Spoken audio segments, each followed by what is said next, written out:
첫 부목사 시절에 저희 집 사택에요. 그 마당 한켠에 무화과 나무가 한 그루 있었습니다. 한 2m 정도 되는 무화과 나무인데 이 무화과 나무에 초여름부터 아주 굵직한 이 무화과가 많이 열렸어요.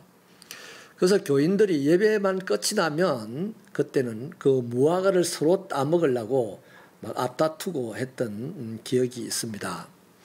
그래서 저도 그 무화과 나무 덕택에 성도들에게 들어 우리 목사님 인심이 참 좋은 분이다 하는 그런 이미지를 심기도 했었어요. 그러니까 제 마음에 그 무화과 나무가 얼마나 좋겠습니까? 또 어떤 분은요, 주중에 제 안부는 안 물어도 무화과 나무에 무화과가 몇 개나 익었습니까? 이렇게 무화과 안부는 묻는 분도 있었어요. 그래서 그 무화과 때문에 제가 기분이 되게 좋았어요. 그 무화과 나무를 좋아했습니다. 그래서 산에 갔다 올 때 돌도 하나 예쁜 게 있으면 주워와서 무화과 나무 아래를 꾸미고 또 야생화 꽃들도 심고 어느 날 또 벤치를 자그만한 거를 이렇게 테이블 하고 놔뒀더니 그때부터 거기가 명소가 되었습니다. 사람들의 정담을 나누는 대화의 장소가 되었는데요. 늦은 밤에도 거기서 소곤소곤 얘기를 나누는 사람들이 있더라고요. 여러분, 그렇게 보면 오늘 본문에 나오는 무화과는요, 참 불행합니다. 예수님의 일행이 예루살렘을 향하여 가다가 매우 배가 고팠죠.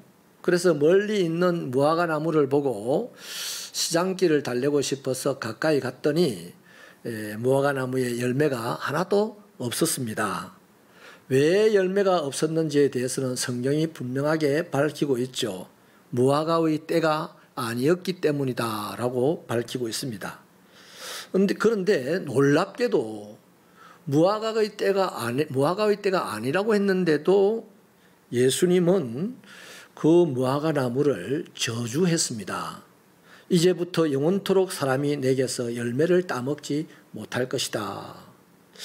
여러분, 예수님이 왜 그렇게 화를 내셨을까요? 왜 이 나무를 저주까지 했을까요? 사실 그 모습을 보는 사람들이 예수님을 뭐라고 생각하겠습니까? 아, 저분 참 째째하다, 쪼잔하다, 스몰 마인드다, 이렇게 딱 판단하기 좋을 것 같아요. 실제로 그런 적도 있습니다. 영국의 무신론자의 대표라고 할 수 있는 러셀 경은요, 바로 이 점을 지적을 하면서 시비를 합니다. 한낱 미물인 나무를 사랑하지도 못하는 저 사람이 무슨 우리가 믿을 만한 메시아란 말인가, 이렇게 비난을 했거든요. 그런데요, 이 얘기가 사람들은 들으면 그럴싸합니다. 열매 없다고 무화과나무 저주해서 죽어버렸으니까 그럴싸한데, 실제로 이 내용을 조금 더 깊이 들여다보면 예수님의 말씀은 매우 타당해요. 또한 그 말씀 속에는 제자들을 향하신 예수님의 의도가 있었습니다. 보통요, 무화과 나무는 열매를 1년에 3번 정도 3차례에 걸쳐서 맺는다고 합니다. 이 무화과 나무의 중요한 특징 중에 하나는 열매를 다 맺고 난 다음에 잎사귀가 나오는 거죠. 특히요, 이 팔레스틴 지역에서 무화과 나무가 있다고 하면 거기는 틀림없이 오아시스가 자리 잡고 있다고 해요. 그래서 이런 그 팔레스틴에서는 3월 달이 되면 무화과 첫 열매가 살살 이제 몽골에 이제 올라온답니다. 그리고 5월에 첫 열매를 거두고 10월에 마지막 열매를 거둔다고 그래요. 자, 본문의 상황은 6월절이 시작될 무렵입니다. 그렇기 때문에 계절적으로는 봄이죠. 봄, 4월 달입니다. 그렇다면 이 지역의 무화과 나무에는 틀림없이 익지는 못했어도 열매는 있어야 해요.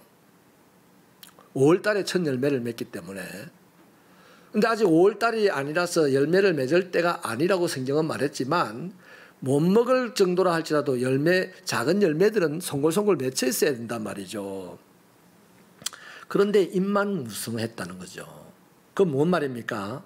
그 나무에서는 더 더 이상 올해에 무화과 열매를 기대할 수 없다는 얘기입니다. 그렇습니다. 그 나무는 첫 열매도 없었고 세 번째 열매도 없었어요. 그 잎만 무성했다 이 말은 열매 맺을 가능성은 다시 없다 이 말입니다. 여러분, 무화과 나무의 가치는 잎이 무성한 데 있지 않습니다. 열매에 있죠. 그래서 시장기 있는 사람들에게 먹을 것을 제공함으로 사람들에게 사랑을 받는 나무가 무화과 나무입니다.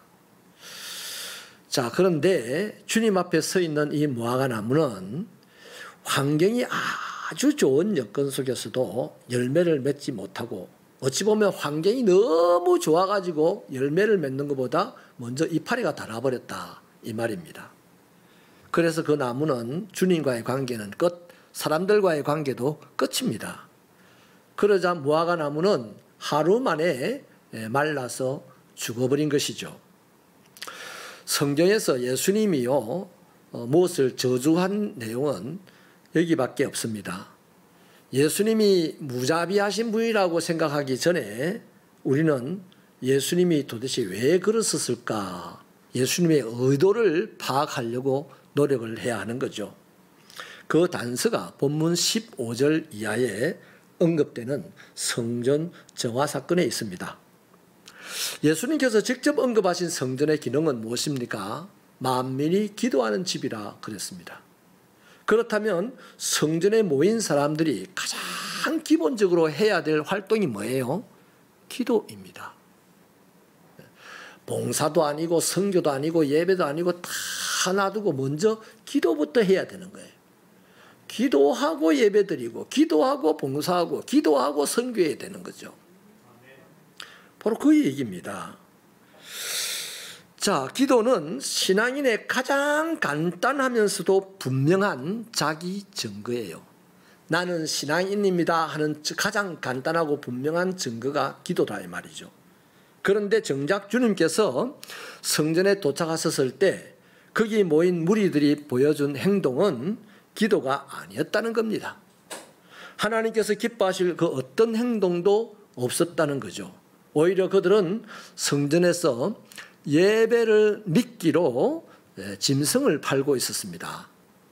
하나님의 뜻을 땅에서 이루어야 할 사람들이었는데 오히려 돈이 목적인 사람들로 변질되어 버렸다는 거죠. 예수님은 그들에게서 어떤 하나님을 향한 경건이나 또 하나님께 자비를 구하는 마음을 보지를 못했어요. 주님의 눈에 비친 그들은 돈에 대한 욕망만 가득한 강도로 보였습니다. 하나님께서 당장 그들에게 무엇을 찾는다면 짐승 냄새밖에 드릴 것이 없고 또 돈을 추구하는 욕망의 더러움만 보여드릴 것밖에 없다는 거죠. 여러분, 이거는 하나님에게 진노의 대상이죠. 여러분, 이스라엘 백성들은 그 어떤 사람들보다도 하나님을 예배하고 하나님께 기도하고 하나님의 사랑을 실천하기 좋은 환경에 있는 사람들입니다. 자, 왜냐하면 그들에게는 세상 어디에도 없는 하나님의 성전이 있었고요. 그들은 언제나 마음만 먹으면 예배를 드릴 수 있는 사람들이었고 그들에게는 하나님의 말씀을 가르쳐주는 랍비들이 있었습니다. 또 무엇보다도 그들이 거기서 무엇을 기도하든지 응답해 주시는 하나님이 그들에게 있었죠. 그런데 그들은 그 좋은 환경을 자신의 욕심을 채우는 도구로만 활용했다 하는 거죠. 그래서 겉보기에 성전은 화려했습니다. 성전에 많은 사람들이 모였습니다. 잘생긴 짐승들도 가득했고 돈다발이 왔다 갔다 합니다. 세상 사람들이 보기에는 이런 활동들이야말로 팔레스타인의 경제 부흥을 일으키는 하나님의 축복이라고 할 만하죠. 그러나 그것이 팔레스타인의 어느 누구를 행복하게 해주지도 않았고 부유하게 해주지도 않았습니다. 오히려 팔레스타인 땅에는 온갖 부정과 부패가 만연했고 가난과 원망만 더욱 기승을 부렸었습니다. 오늘 우리 이 시대의 교회들의 모습과 사회 상황을 여기하고 비교를 해보세요. 많이 맞아떨어지는 것 같아요. 하나님께서는 당신들의 백성들이 강력한 영적 권세를 가지고 세상을 다스리는 자 되기를 원하십니다. 그런데 우리는 영적 권세 그런 거는 막 별로 관심 없어요. 돈과 학문과 경험과 인기를 가지고 세상을 다스리고 싶어 합니다. 그래서 하나님 영적 권세를 주십시오 기도 잘 안 해요. 우리 바로 대놓고 돈 주십시오, 능력 주십시오, 뭐 권세 주십시오 이런 기도를 하잖아요. 그러니까 하나님과 우리가 지금 뭔가 이 사인이 안 맞아요. 그 하나님은 슬프고 우리는 답답한 것이 오늘 이 시대의 어줍지 않은 기독교의 모습입니다. 여러분, 영적 권세를 얻는 힘은 어디에 있습니까? 하나님에게 있잖아요. 이런 힘은 돈으로 구할 수 있는 게 아니잖아요. 사도행전에 나오잖아요. 베드로가 영적 권세를 행하니까 시몬이라는 사람이 그거 내한테 팔아라 그러다가 죽을 뻔했지 않습니까? 그렇다면 영적 권세를 얻는 이 비결은 유일하게 어디 있냐면 성전에서 말씀을 듣고 기도하는 경우에만 영적 권세를 얻을 수 있는 비밀을 찾을 수 있단 말이에요. 아무리 돈이 많아도 아무리 권력이 있어도 아무리 학문의 깊이가 있어도 하나님을 구하지 못하는 사람은 겉만 화려할 뿐입니다. 그 사람은 이미 주님과의 관계가 끊어져 있거나 끊어져 가는 사람입니다. 자, 바울의 표현을 빌리자면 그 사람은 필경 어떻게 되냐 하면 하나님이 없이 살게 되므로 시간이 흐를수록 불의하고 추악하고 탐욕과 악의가 가득하고 시기하고 살인하고 분쟁하고 사기하고 악독이 가득하고 수근수근하고 비방하고 무정하고 무자비한 사람이 되고 맙니다. 세상에 이런 사람들이 있는 것은 별 문제가 없어요. 세상이니까 당연할 거죠. 그런데 교회는 이런 사람이 없어야 되는데 하나님에게 기도를 하지 않으면 영적 권세가 오지 않아서 자연스럽게 이래 된다는 겁니다. 여러분, 이런 거는 가만히 있으면 그냥 돼요. 그냥. 근데 우리는 그렇게 될 수밖에 없는 사람들입니다. 영적 권세는 1도 없는 사람이에요. 우리는. 그래서 이렇게 안 되기 위해서 몸부림을 치는 것이 하나님에게 기도하는 거죠. 그러면 하나님이 주신 영적 권세를 가지고 이런 것을 하루하루 털어내고 그나마 살아가는 사람들이 경건한 사람들입니다. 그런 사람들이 진실한 그리스도인이라는 것이죠. 여러분, 잎이 무성한 무화과나무에 대한 예수님의 저주는 오늘 우리를 향하신 강력한 도전입니다. 주님께서 이스라엘을 얼마나 감싸 주셨습니까? 예수님이 암탉이 제 새끼를 품듯이 내가 너희를 품었던 적이 얼마나 많았느냐고 하시지 않았습니까? 그런데도 불구하고 저들은 그 좋은 은혜의 환경 속에서 생명의 열매를 맺지 못하더라는 것입니다. 이런 차원에서 저와 여러분은 하나님의 은혜 가운데 모인 사람들임에 틀림이 없죠. 그러므로 우리의 신앙생활에도 열매를 맺어야 합니다. 주님께서 기뻐하실 신앙의 열매는 어떤 것들입니까? 말씀을 이루는 열매라든지 전도의 열매라든지 선교의 열매라든지 섬김의 열매라든지 뭐 이런 것들이죠. 뿐만 아니라 우리들의 인간관계에서도 풍성한 열매를 맺어야만 합니다. 그런데 솔직히 우리는 이런 것을 맺을 만한 좋은 열매를 맺을 만한 신앙의 열매를 맺을 만한 영적 힘이 없어요. 없기 때문에 날마다 간절함으로 뭘 구해야 돼? 하나님께 그 힘을 달라고 구해야 돼요. 그래서 하나님이 그 힘을 주시면 우리는 신앙의 열매를 맺을 수 있어요. 기도 안 하고 봉사하고 기도 안 하고 예배드리고 기도 안 하고 선교하고 다 부질없는 짓입니다. 그 뒤끝에는 맨날 싸움이 있어요. 맨날 헤게모니 전쟁이 있습니다. 그러나 기도하고 봉사하고 기도하고 예배드리고 기도하고 선교하고 기도하고 전도하고 기도하고 다른 사람을 도우러 나가면요, 그 일이 어떻게 결론이 나더라도 맨날 기쁨이 넘칩니다. 축복이 넘치고 격려가 넘칩니다. 새벽교회가 그런 교회가 되기를 주님의 이름으로 축원합니다. 그래서 이런 열매를, 신앙의 열매를 맺기 위해서 가장 먼저 해야 될 일이 기도라는 것이죠. 기도는 열매를 맺기 위한 물주기입니다. 걸음주기입니다. 주님은 약속하셨죠. 구하면 주실 거라 했습니다. 그래서 우리가 영적 권세를 달라고 구하면 하나님은 주실 겁니다. 기도하면 당연히 체험을 하게 되고 당연히 능력을 받게 됩니다. 기도하면 틀림없이 말씀을 깨닫게 됩니다. 말씀을 아는 것과 말씀을 깨닫는 것은 달라요. 말씀을 깨달으면 반드시 말씀을 위해서 움직입니다. 그런데 말씀을 알면 말씀을 써먹는 사람이 되는 거예요. 기도하면 환경도 이기게 되죠. 그래서 기도가 우리의 능력인 것입니다. 여러분, 지금 이제 가을이 다가오니까 날씨가 점점 건조해지죠. 이런 때 얼굴은 더 깨끗하게 씻어야 되고 또 평소보다 더 로션도 많이 발라줘야만 합니다. 근데 그렇게 안 하면 금방 피부가 까칠해지고 얼굴이 밉게 보이는 거죠. 마찬가지입니다. 성도가 기도하지 않는다면 그의 영혼도 바싹 말라갑니다. 열심히 일하는 것 같고요. 열심히 봉사하는 것 같죠. 기도 안 하고 봉사하고 기도 안 하고 일하면 목사가 왜 걱정하냐면 그 영혼은 지금 말라가고 있다는 겁니다.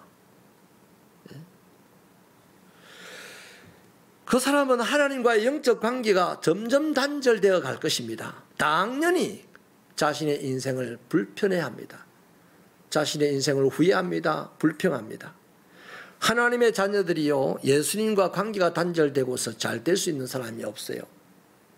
그러나 바싹 말랐어도 주님과의 관계를 단절시킨 그 관계를 회복하면, 뭘로? 기도로 회복하면 서서히 주님의 에너지가 속으로 들어와서 마른 나무가 새파랗게 다시 돋아날 수 있는 것이 은혜인 줄 믿습니다. 열매 없이 잎만 무성했던 무화과 나무가 멀리서 보기에는 그럴듯했어요. 기대가 됩니다. 하지만 주님께 버림받는 그날 한나절에 말라 죽어버렸어요. 이 사실을 제자들이 똑똑하게 보았습니다. 그 사람들은 어떤 생각이 들까요?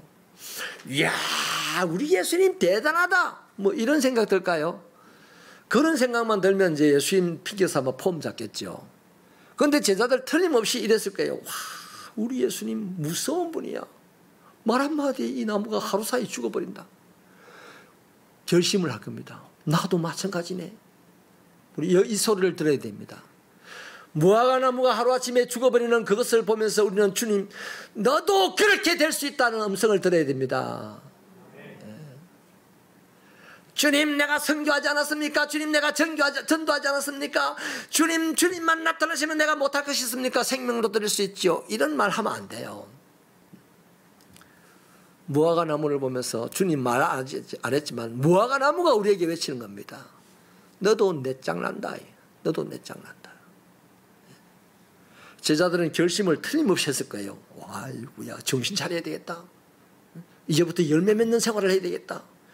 예수님을 천년 만년 따라다니도 열매 맺지 않으면 끝이요. 아니, 맞습니까? 예수님을 따라가는 사람은 열매를 그때그때마다 맺어야 되는 거예요. 주님은 말씀을 하셨습니다. 너희는 세상의 소금이다. 너희는 세상의 빛이다라고 말씀을 하셨죠. 소금은 짜야 되고 빛은 밝혀야 됩니다.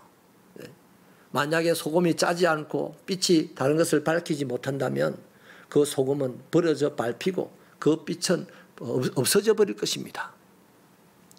우리가 소금이다 빛이다가 중요한 게 아니고요, 우리가 짠맛을 내는 것이 중요하고 우리가 빛이 나는 것이 중요하다 이 말이에요. 그것을 위해서 가장 기본적으로 해야 될 일이 뭐냐? 기도하는 것이란 말입니다.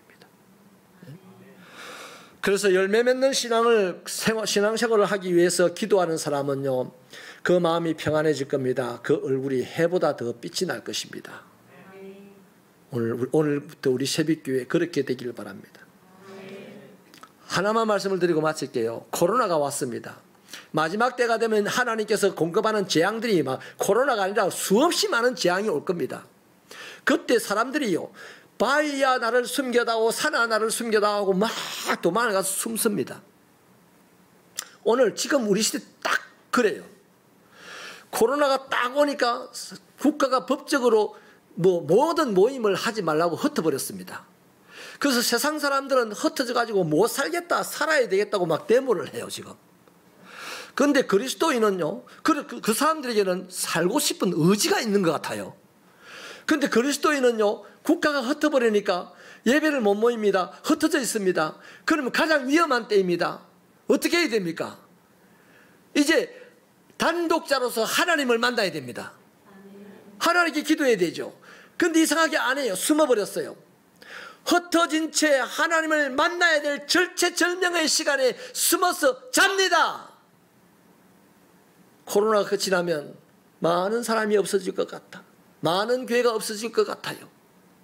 제일 좋은 기회입니다. 나 혼자 하나님을 만날 기회를 언제 가졌습니까? 옛날에는 막 맨날 교회 불러가지고 막 기도하자 우리 마음 앞에 막 불질렀는데, 그래서 기도 안 하면 미안해서 기도하다가 은혜 받고 이랬는데 지금은 그렇게 못하고 있어요. 그러면 기도 안 해야 됩니까? 더 해야지. 혼자서 기도하면서 주여 언제 내가 우리가 된 날이 오겠습니까?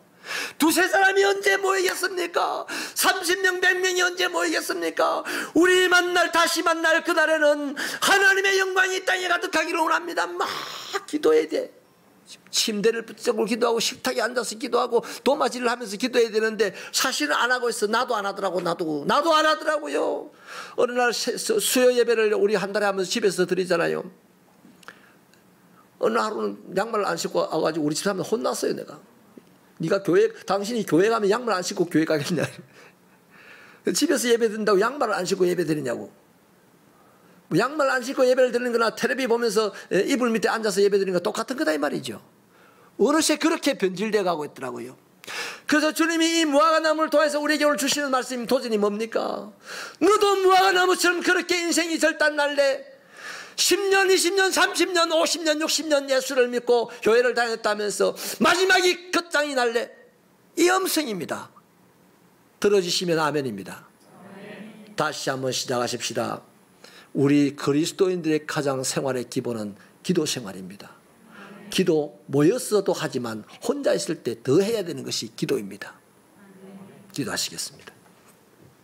하나님, 우리 새벽교회 성도들 이런 이중한 때에 자신을 위하여, 교회를 위하여서, 자녀를 위하여서, 나라와 민족을 위하여서 기도함으로 그 얼굴이 해같이 빛나는 삶이 되게 하여 주시옵소서.